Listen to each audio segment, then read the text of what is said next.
Tere, tuli selline mõte, et teeks kähku ühe karbist välja video, et sai endale tellitud siin 2 kella niimoodi igapäevaseks trööpamiseks, mis oleks veekindel ja kannataks põrutust ja millega ei oleks ühesõnaga kahju õues käia, ujumas käia, tööd teha.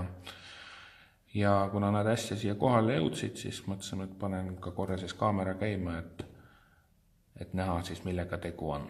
Et esimene neist on siis Casio kell mudeli nimega TRT 110 ja teine on siis G-Shock seeriast ja mudeli nimega GD 350. Ja ega siin muud ei olegi, teeme lahti, vaatame, mis siin sees peidus on. Et siin on selline aken, kell on siin kilekoti sees, siin põhjas on siis ilmselt juhendid, neid ei hakka praegu lahti kiskuma, tükike poroloone.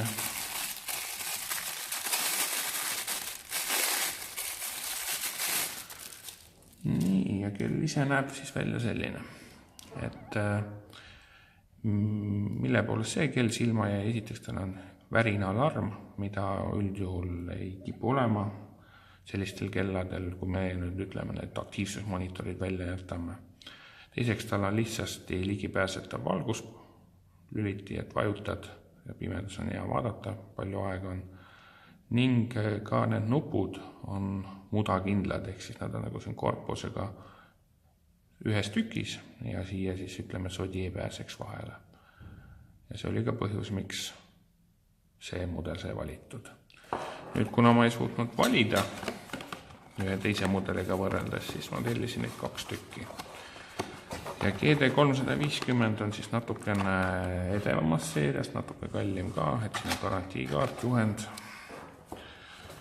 Ja kell ise on siin, peidus siin plekkkarvis. Et natuke kallim, natuke rohkem saad ka pakendist. Katsume ta siis lahti teha. Jällegi poroloon, tõstame selle kõrvale. Ja kell siis ise siin, rohkem siin karbi enda põhjas midagi ei ole, et juhendid ja mõtleid eraldi.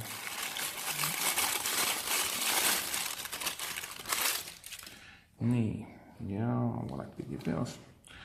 Ja see on siis GD 350, et sarnaselt TRT 150-le on seegi kell siis värinaalarmiga, aga nagu näha, siis siin on tegemist negatiivse displeiga. Samuti on ta G-Shock seeria, mis tähendab, et tal on põrutuskindlus, et sa võid tal 10 meetri pealt kukutada, ta peaks tööle jääma. Samuti on tal veekindlus suurem, et 20 paari ehk 200 meetrit. Paneme nad korra siia kõrvuti ka.